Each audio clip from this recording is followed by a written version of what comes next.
Hi, I'm Jess Cagle, editorial director of People and Entertainment Weekly. We are very excited to share this special episode of the Jess Cagle interview with the star and producer of Deadpool, the funniest comic book movie ever made, Ryan Reynolds. We filmed this at the SiriusXM studios as part of their Town Hall series. Enjoy.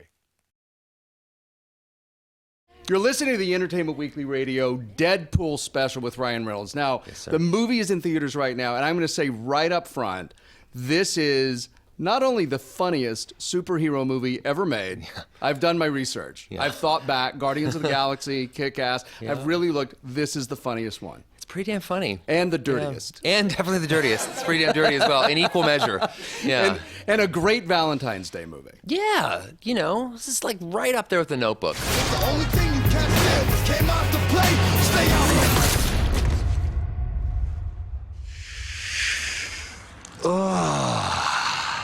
I am very turned on right now. I think people are really gonna connect. Really perfect. Yeah, absolutely. Yeah, no, there is romance. It's a romance wrapped in revenge and action and comedy, but yeah. Tell us more about Deadpool.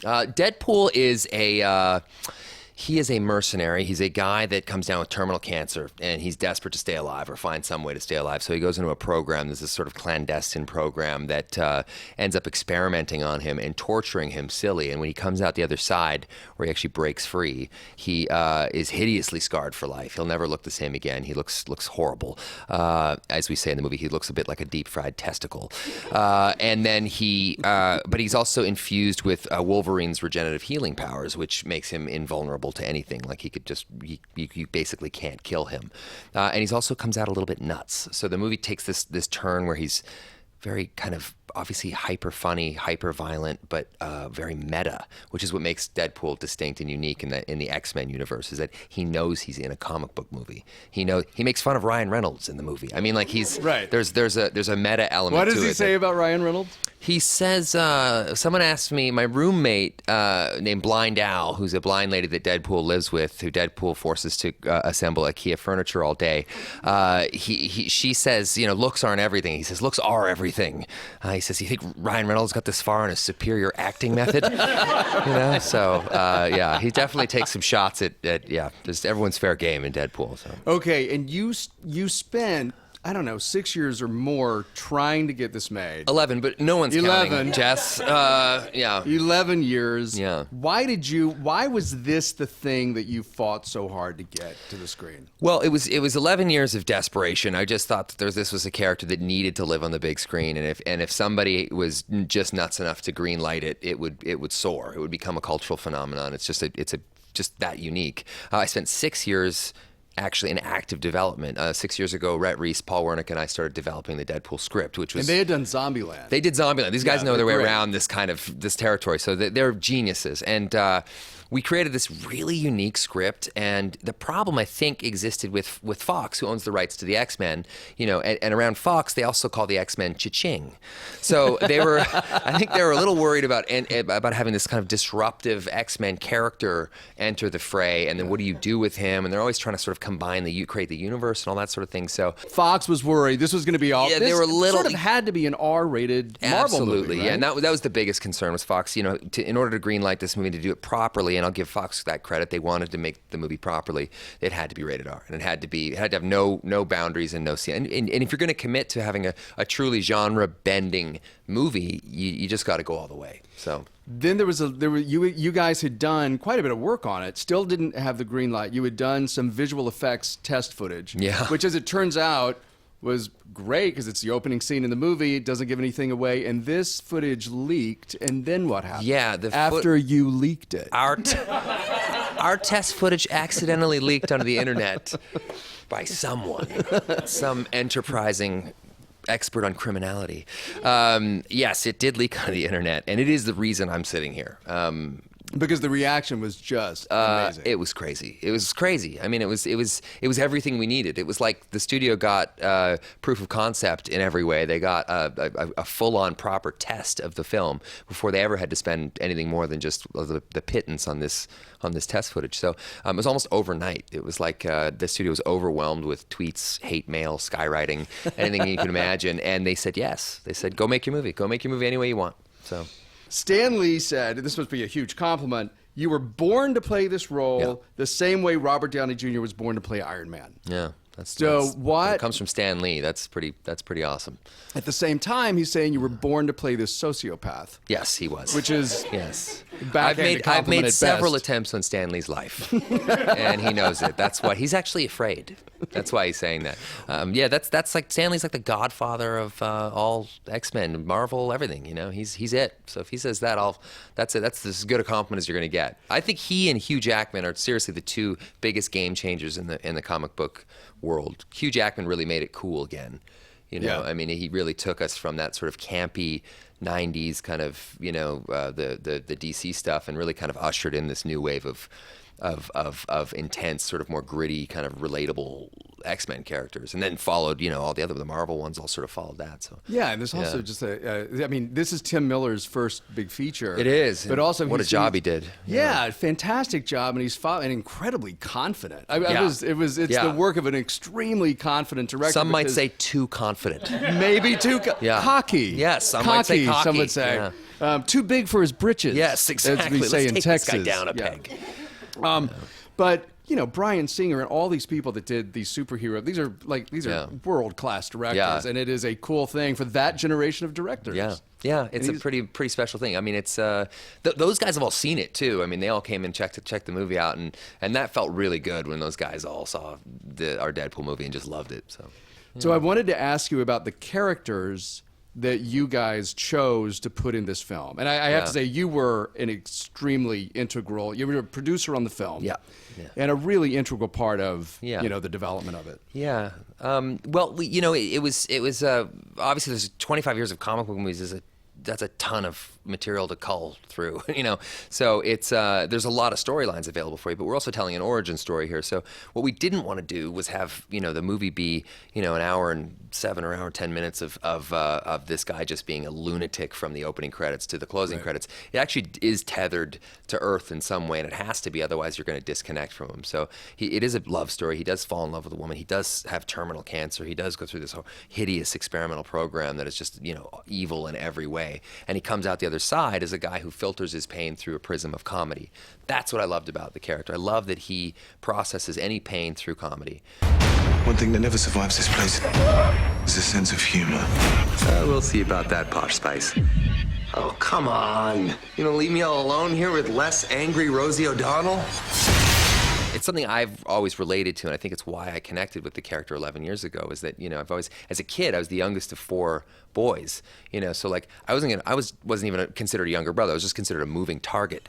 And like, you have to, the way I stayed alive was with my mouth, because I'm not going to win with my fists. So, I felt like I was sort of rehearsing for Deadpool from the get-go. You mentioned the woman you fall in love with, Marina Baccarin. What that character was sort of always in the comic books. She never came. Yeah, in Vanessa. much, Yeah, right? she becomes copycat eventually, which is she has a mutant power. Negasonic Teenage Warhead is another character in this. And she's adorable. She's great. I love my first line when she tells me her name. That's the best name ever. I kept out a few swear words there for EW. But Negasonic Teenage Warhead. She appeared in one comic book.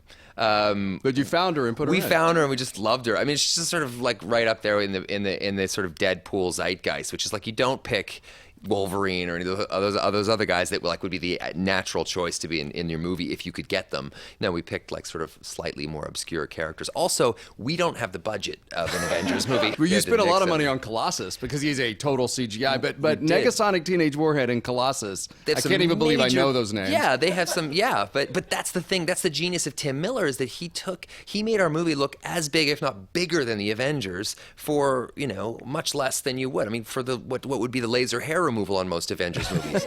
So or the cocaine budget. The cocaine budget is one of So which is a real thing on those, and I'm really really worried about them. Oh, it is. No, especially where Hugh Jackman's involved. Yes, exactly. Because you know what he's like. The man who only inhales vegetables for every day.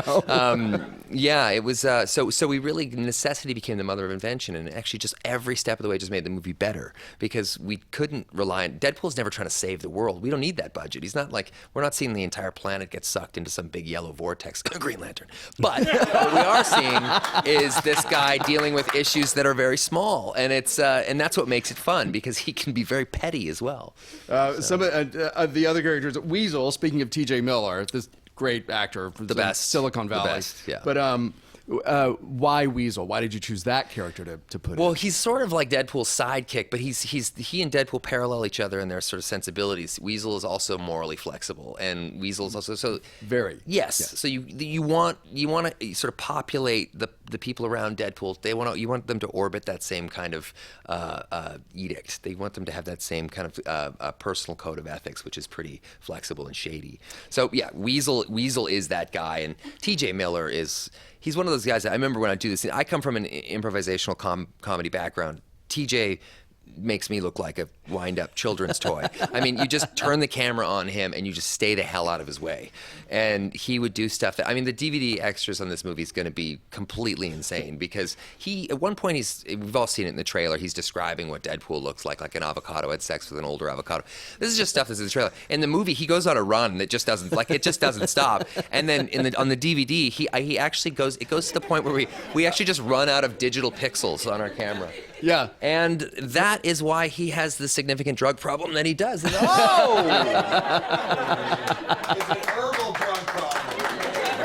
There he goes. See? Within 5 minutes, he has to be seen. He's like a cloud of smoke. He's like a magical woodland sprite in my life. Honestly. Like, I'll be sleeping, sound asleep at home with my wife and baby, and I'll wake up, and he is 1 inch from my face. For the next couple of hours, I just want to talk about Blind Al, your roommate. Yes. Played by Leslie Uggams. Genius. Absolutely genius. How did, I mean, I don't know if you know, Leslie Uggams is like, if you don't, I mean, she's this Broadway legend. Yeah. And the last person you would expect to be in a superhero movie, let alone a superhero movie called Deadpool. Yes. And she was game for anything. I mean, she was so much fun, and she's such a talent. I mean, you've probably seen some of her work, but she sang with Sinatra, and she's she's the real deal. Oh yeah, in every way, and she was just so perfect. She's just absolute. But she's the Deadpool's roommate in the movie. They both have this like real passionate love-hate relationship. She's up in her late 60s, and Deadpool is just Deadpool. He's just a total mess, and he always comes home to her, and they just go back and forth with barbs, and she gives it as well as she takes it. And Deadpool, unfortunately, Deadpool pays the rent, but she has to assemble IKEA furniture all day, and she's blind. I mean, this is like the worst torture you could give to somebody. And they argue back and forth about which pieces of IKEA furniture are better, like the Urvash or the Kulen. Are those real pieces of furniture, by the way? They are. I was wondering. There's a big discussion about it. We had the big, and I went with the Kulen because I always loved saying Kulen in the movie. It's just like when you see Deadpool say it, it just always made me laugh. What do you say when you're leaving? I don't know if we have sound of this. I don't think we do. But when you're leaving to sort of go out for the third act of the film, and you're leaving Blind Al behind. Yeah. What do you say to her? I say to her, if anything happens to me, I want you to know that I love you very much. Oh, and somewhere in the apartment, we've buried 143 kilos of cocaine, right next to the cure for blindness. Good luck. I didn't set that up set that up because the other thing about Blind Al is she loves cocaine. She really misses it. She doesn't. She actually, we don't actually that isn't actually how she's portrayed in the movie. We were just goofing around in one take, and Leslie was like, is there anything else I can say beside this line? And I was just like, how about, God, I miss cocaine? And she was like, ooh, I love that. And she just did it, and it's in the movie. So somehow really now she's like a cocaine. Did you ever see one of the very first viral videos? This is maybe not the highlight of her career, but it's amazing, and she thinks it's funny.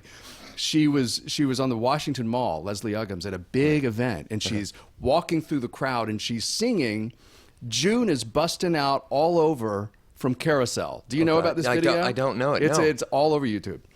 And she forgets the lyrics. And here's what she does. Little wheels that wheel beside a mill. June is busting out all over.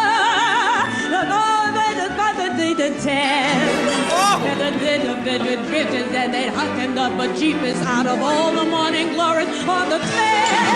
Because it's June. So anyway, That is a woman that does not accept failure. she doesn't accept failure. I would have just immediately urinated and had a stroke. I mean, like, when people sing the national anthem at baseball games, I'm just always like, oh, God, don't mess this up. Please No, have and a that was teleprompter. live, and there were thousands of people. When you watch the video, you just have no idea she's not singing the words. Yeah. It's only if you listen to it. Scratch lyrics. Yeah. Perfect. That Oh, was the she's moment such a I pro. fell in love. Oh, God. I know. There's a lot of moments to choose from. We've talked about Deadpool's disfigurement, and you are wearing a bodysuit. Yes. Okay, there's also a naked fight scene while you're disfigured, and much has been made of Yeah. the nudity in the film. Yeah. So I want to know, Yeah. was this prosthetics, or were you actually covered up with the bodysuit that makes you look naked? There was a no. I'm pretty. These are serious technical I'm pretty- film yeah. questions.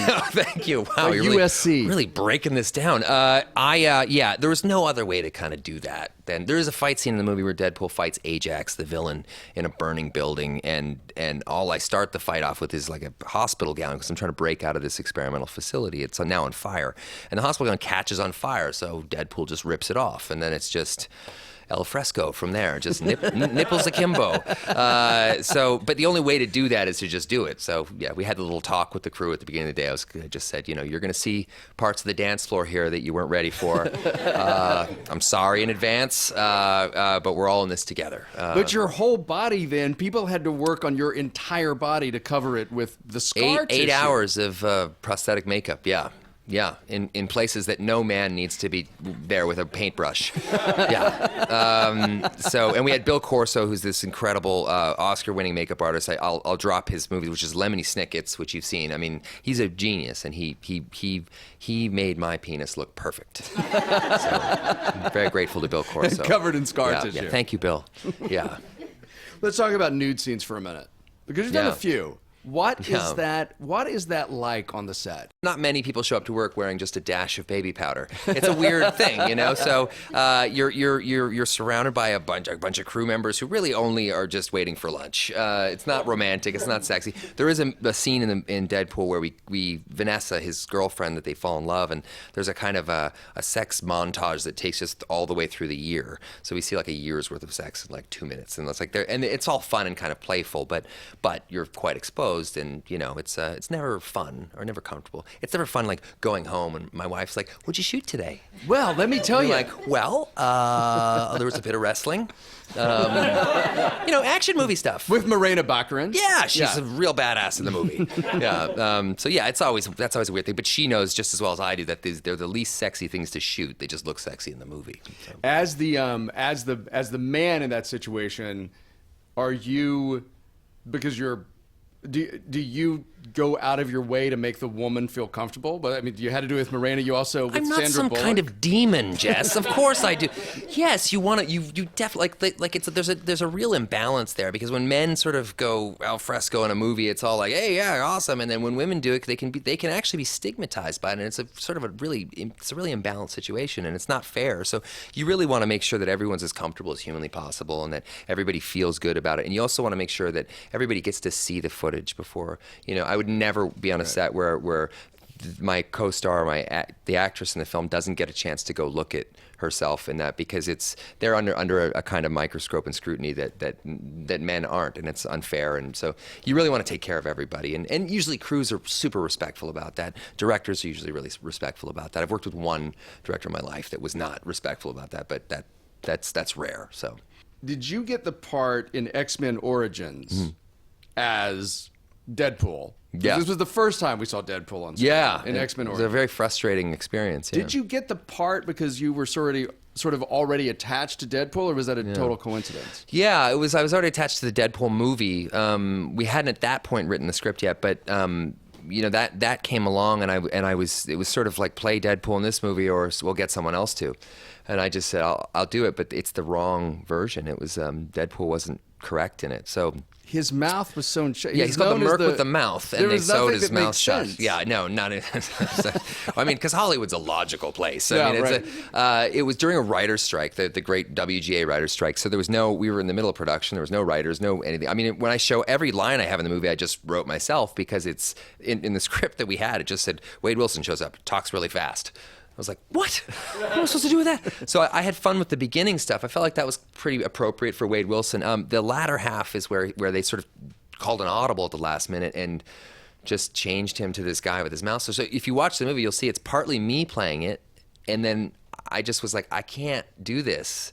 And then they have another actor playing. So you see, like me in the movie, it's me with my shirt off and my mouth sewn shut, and I look a little bit more like Dick Van Dyke next to the new guy who's like 20 pounds more muscle than me, and just this huge martial arts guy who's a genius. This guy Scott Adsit, who could just defy gravity. But so he actually plays the sort of the quote unquote Deadpool part of that movie. So did you at some point sort of walk off and say I can't? I would never do that because that's not how. But I was only, they only asked if I would do this as a cameo, so I came in and I just did the time I had allotted, and then I was actually on shooting the proposal at the same time, so I couldn't go back and forth. And then I remember telling one of the studio execs, I said, "You guys people are gonna go nuts over this," and he was like, "I know, right?" And I was like, "No, not in a good way. No, nuts. No, People went insane. The Deadpool character, you can't do this to the Deadpool character." And they just said, it'll work. Watch." And of course, the movie was very successful. I mean, Hugh Jackman is just such a genius, and he pulls everyone in and he gets to be Wolverine.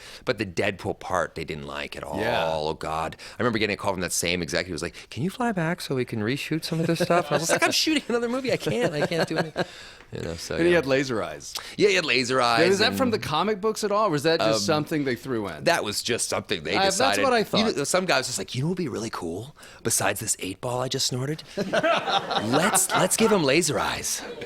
Laser eyes and huge blades that come out of nowhere. And he should fly." No, he shouldn't fly. Let's leave that out for realism. Yeah. Okay. Let's talk a little bit about growing up in Vancouver. I can't wait to do it. Right? Yeah. So, what? Your father was a cop. Yeah. And your mother was in retail, right? Yeah, my mom was in retail. My mom was also a student. My mom was in university her whole life. She still takes courses and stuff like that. She's like Van Wilder with a vagina. Yeah. So sorry. It's live, but we'll cut that out anyway. Sorry, Mom. Yeah. What was the household? You were the youngest of 4 boys. Yeah. What was that like? It's intense. When you're the youngest of 4 boys, it's like you sort of cultivate all these other aspects, survival aspects that you wouldn't normally cultivate, being the oldest. So, but it was great. My dad worked really hard. He's a blue collar guy who kind of a no nonsense guy, not very talkative. And my mom was kind of the opposite. So my mom really nurtured this like performer in me and that sort of thing. And I was lucky. I didn't grow up in a kind of showbiz environment, although I did start when I was 13 years old. Then I quit acting. I worked at a warehouse driving a forklift on and off for a couple years, and so I'm actually grateful for having a bit of real life experiences than just being in showbiz my whole life, because I would be living at the Betty Ford Center right now if I wasn't. So you told people that now, having grown up with 4 boys, you told people in this week's cover story that you now sort of love being surrounded by estrogen. Oh in yeah, your house. Can't get enough of that. Yeah, if I could have 9 daughters, I'd be thrilled. Really, like I genuinely would be. I mean, when I was a kid, my dad, like I said, he was a real strict guy, cop, no nonsense, just blue collar, tough guy. And my brothers and I, there's 4 of us, we would destroy the house. I mean, like I was 8 and I could patch and drywall. At 8, we could actually repair an entire hole in the wall at our house within 15 minutes. So that's part of the reason I don't want boys, because I don't want a whiffle house. I just want the house to be normal. I don't want it to be like whistling in the wind. Yeah. I think decor and decorating are something that Blake Lively, your wife, is very particular. She's very good about. at. She does. Yeah. She's very good at making it like comfortable and not not one of those places where you're like, ooh, watch out for the vase. But still, yeah, she wouldn't like holes in the wall. Better to have 1 daughter than 4 boys. Yes, probably. Completely agree. I'm sure she'd take it in stride. She could, I think. Yeah, I wonder if we'll have a boy one day. I wonder how that'll go. Yeah, little mini Deadpool. Oh, God. They will be a Deadpool at some point. Yes, in their life, I know. right? Yeah, right. A lot has happened to you in the past couple of years. Your daughter James was born. Mm-hmm. How did that affect you to become a dad? Well, it's it's one of the most common things in the world is making out, having a couple drinks, and then 9 months doing later. it and then having a baby. I was perfectly sober for this one, though. I gotta say, it's amazing. It's like I just always marvel at how how common it is, yet how profound it is. And I always laugh at because celebrities always you always cringe when they talk about their kids because they literally talk about my child is the only one who has ever exited a womb ever. And you're just like, well, so a lot of people have done this. Really. So you always want to kind of temper it with a bit of self-effacement, but I love it, man. I truly worship that kid. I'd say it's terrible. She has me so far wrapped around her finger. It's dumb. She says "Dada," and I will walk through a cement wall to get to her. It's like crazy. Yeah. Another thing that you just mentioned a couple of years ago. So the birth of a child, marriage. And then, in fairly short order, the birth of a child, and then the death of your father. Yeah. A couple of months ago, losing a parent is the strangest thing because you are born somehow wired, knowing that at some point you will say goodbye to them if all goes as planned. Yeah. And yet, when it happens, it's as if, oh, nobody told me this was going to happen. Yeah, I know. It's pretty awful. It's a tough experience for anyone. I'm one of those lucky people that got to go say goodbye to my father, which was nice. But we had a lot of unspoken things that we would never get to sort out. But and you do that thing where you're driving in the car over to go see him, and you're rehearsing in your mind all the profound, wonderful things you're going to say. And it's the second you walk in the room, it just evacuates your brain, and all you're left with is just a 6-year-old kind of sentiment, which is really beautiful and kind of raw. But all you can you just turn into this guy who's just like a 6-year-old. I literally just turned into a 6-year-old who just loved his dad and wanted to want him to stick around a little longer. So yeah, it's always a tough thing. Because he suffered from Parkinson's, you also became very involved in the Michael J. Fox Foundation. Oh yeah, which has probably been a great thing in resolving the relationship in a way. Yeah, to some degree. My dad's, again, I said he's a very prideful man. He never said the word Parkinson's disease. He wasn't so he didn't, he kept his cards close to his chest. But I joined the board of directors for Michael J. Fox's foundation, I guess about 7 or 8, maybe 10 years ago. And they're just incredible. I mean, they helped me understand what that is and what he's going through. And I was able to, extend some of those resources to my dad and also just meet Parkinson's patients all around the world and in small ways and sometimes great, help them in some way. So, yeah. And hang out with Michael J. Fox, who's literally the coolest person in the Michael world. Who Michael. He is the coolest person in the whole world. And it's weird. It's always weird when your hero is 1 foot away from you. I know. Growing up, he was he came from my hometown. He's from Vancouver. So growing up, he was the legend. He was the guy that made it. And when you stand 1 foot away from him, you can't believe it. He's just as big an asshole as you imagine. Yeah. So Just horrible. And he would like that joke, by the way. That's how great a guy he is. National Lampoon's Van Wilder. Yeah. Another big thing. You were quite worried about being typecast as Van Wilder. Yeah. He was a very bit, wise ass character. Yeah, I based that Van Wilder character entirely on Chevy Chase. You can see, if you see the movie, you're just like, oh, that guy's doing a Chevy Chase impression. He was, for me, one of the biggest comedic influences I had growing up. I mean, watching old episodes of SNL, watching him in Caddyshack and Fletch and the National Lampoon movies, he was a huge influence on me. And Van Wilder was my big break, kind of. It was I had done a sitcom called Two Guys, a Girl, and a Pizza Place, keeping that title simple, for about 4.5 years. An amazing title for a show. Yeah, wow. Just wait, that gets right in the TV guide. It just says 2 guys. But that was one of my favorite jobs too. I got to do this live audience. I mean, it was a great. Most people on television shows back then would always bitching and moaning about their job, and I'm just like, you're in the 1 percentile of actors that have a job.